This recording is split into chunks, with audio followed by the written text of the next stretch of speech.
And DeAndre Hopkins. 7-win Bills have won 3 straight. Cards have won 5. It's Buffalo and AZ at State Farm Stadium, and later in Inglewood, the Seahawks and the Rams at SoFi. Seattle off a loss to the Bills. LA off a bye. It's Russell Wilson against Aaron Donald. Injuries plaguing the Hawks against a team Russell struggled with. A battle for the NFC West. And it's time to get you ready. Sunday NFL Countdown from the Seaport District starts right now.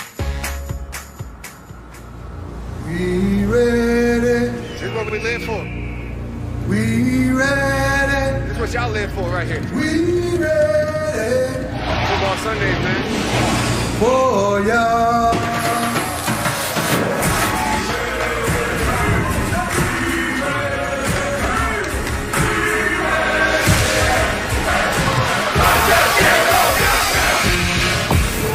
For championship team, you gotta have a little adversity. Let's go. Stop swinging. Hit him in the mouth. Let's go. Show the world what you back. We're nothing today. Let's dominate their ass. Let's go.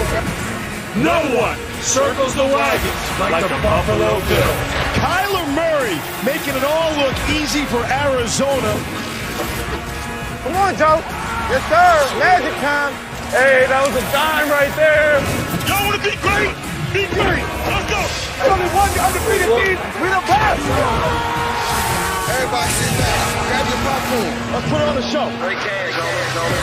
Welcome to Sunday NFL Countdown, presented by Snickers.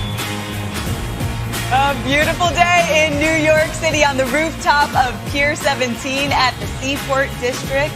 Beautiful day for some football and for some rookie QBs on display today. Seems to be a good year to be a rookie QB, or at least a young one. We're going to see some of them today. Did you guys know, though, and I think this might have something to do with it, that this year road teams have a better record than home teams? We know they're not playing in front of a bunch of fans, but it's kind of evened the playing field. But before we get to all the games we're going to talk about today, let's get the news of the morning. And for that, we go to our insiders, Chris Mortensen and Adam Schefter. What do we need to know this morning, guys? Oh, good morning, Sam. The New Orleans Saints are facing significant discipline from the NFL for not wearing masks during their post-game celebration after beating Tampa Bay last Sunday night. We'll have more on that story coming up later in the show. But for now, we have a duel between the 5th and 6th overall picks of the NFL draft. Tua versus Herbert. And the Miami Dolphins were zeroed in on Tua all along once they could not swing a trade to go get Joe Burrow. They were happy to go get Tua. Meanwhile, the Los Angeles Chargers love both quarterbacks. They felt like Herbert might have a slight edge, but they recognized what Tua could bring to the Los Angeles area if they decided to trade up. Ultimately, they decided not to. They stood where they were. They took Herbert. The Dolphins took Tua. And today, the two square off for the first time in the NFL, Morton. Yep, and the Steelers get their old guy back. That's Ben Roethlisberger, who missed the week of practice because of a COVID-19 post-contact tracing incident. Therefore, he was at home all week. He said he actually joked that his body enjoyed the week off. His wife Ashley gave him some homeschool assignments with their 3 kids, but he worked on the practice tablet. He did Zoom meetings. He had late-night texting with his coaches, and he is ready to go after an extended walkthrough when he returned to the team on Saturday for the game against Joe Burrow and the Bengals. Adam? And a long week for the Buccaneers got longer Saturday when they sat on the plane, had to change planes, and basically were delayed 7.5 hours going from Tampa to Charlotte for today's early game against the Panthers. The team did not get to its Charlotte area hotel until just before midnight last night. Obviously lost out on meeting time, lost out on rest time, but they have no choice but to try to rebound from the defeat that they suffered at the hands of the New Orleans Saints and the travel difficulties yesterday, Sam.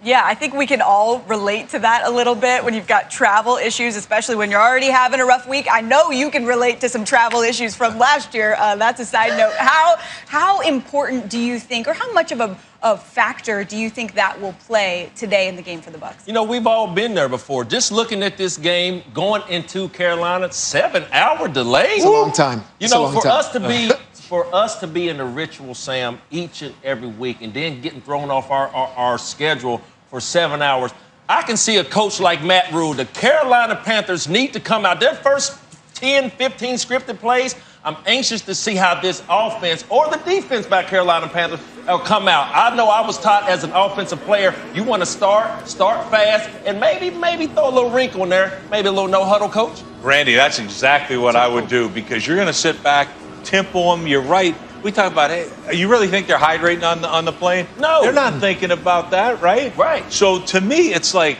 oh, no. Let's see, because I can tell you this. The Carolina Panthers, they don't feel sorry for you, Tampa Bay. In fact, because everybody going into this game was like, they're pretty much the sacrificial lambs because here Tampa Bay's going to be all upset and all that stuff. Well, they're going to go in there right there. You know what? Carolina, they may lock the doors on them. So we'll see about it. Last week, we are the only ones weren't saying that Carolina had a chance against Kansas City. They came up a little short, but they have the formula to give top teams trouble. They protect the football, and they win runs and completions. And just watch out, Tampa. You may be in for a dogfight today. Yeah, fella, I mean, the mentally tough teams I would not worry about, okay? It's something you just deal with. You still get your hydration on the plane no matter what meeting time or any time you go in there, and you get the job done. I just don't know if that's the Tampa Bay Buccaneers because of the inconsistency they've shown all year long. Give up 72 points to the Saints in 2 games. All right, you had that game versus Green Bay, and I think that might have played tricks on all of us because you barely beat the Giants on Monday night. It's like, who is this team? There are highs, there are lows. Reminds me of their head coach, just the consistency and mental toughness they've got to show today. See, I think this could be a great thing for their team, though. No offseason. People talk about when they retire from football, what do they miss? They miss camaraderie. They miss hanging with the guys, being with the fellas. This is an opportunity, right? This is a family camping trip. 7 hours together. You're all fighting adversity. You kind of get closer together because you went through the fire together. Or it's like other, camping trips. You end up hating each other by the end. That could actually happen too. But I actually think that NFL teams, this could be something that they remember and galvanizes their team just in terms of the chemistry part. They do have some new pieces on offense. Yeah, and a lot of it depends on if they're able to follow the leadership of Tom Brady in this one in terms of coming off a loss. He's 20-5 in his last 25 after a loss. We'll see if they're able to do that with some different circumstances today. Of course, more on that game later in the show. But let's get to our opening kicks. What you're most excited to see today, Randy, kicks off. Well, I'm anxious to see if the Seahawks, led by Russell Wilson, is he still in the kitchen cooking? Well, they're taking their show on the road, going to SoFi Field, going to see that man. Aaron Donald and the L.A. Rams in 12 games against the Seattle Seahawks. Aaron Donald has 12 sacks, so guess what? He's averaging 1 a game. And what we've seen from Russell Wilson in 2 losses, 7 turnovers. Russell Wilson, something got to give today. It's a big game going down in SoFi for the Seahawks and the Rams. Moss, I want to see Joey Burrow, the #1 overall pick, going up against the Pittsburgh Steelers for the first time. You saw what the Ravens did to him when they played him, 7 sacks. The Steelers are looking to plant a seed of doubt for years to come that you always got to go through us. This is our division, and we come on after you. So what can Joe Burrow do against a defense that looking to prove a point that we are the big boys in this division? Brew, that Joe Burrow is a young stud. But there's 2 of them going to be playing in the desert, man. Josh Allen against Kyler Murray. Are you kidding me? These 2 guys, you want to see a new wave, new age quarterbacks? You're going to see it in the desert. Josh Allen, Kyler Murray. I'm showing you all clips.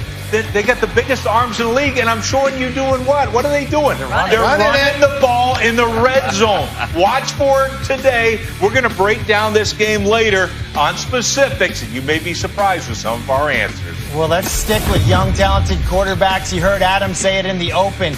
Tua at Alabama, Justin Herbert at Oregon.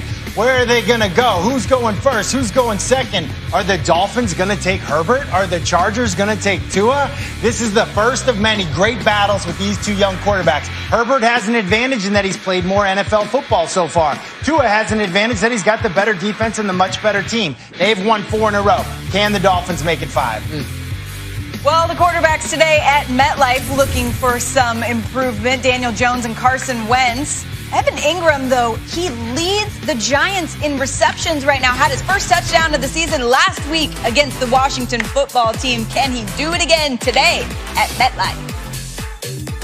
Hey, wake up. Wake up. Wake up. It's Sunday NFL Countdown. Coming up, Tom Brady looks to bounce back against Teddy Two Gloves today. But first, he's taking you inside the mystery of momentum. You can feel it. It's all about how fast can you get and do it again. When you're in rhythm, you got to do everything you can to stay in rhythm. Plus, why Big Ben and the Steelers should be on upset alert with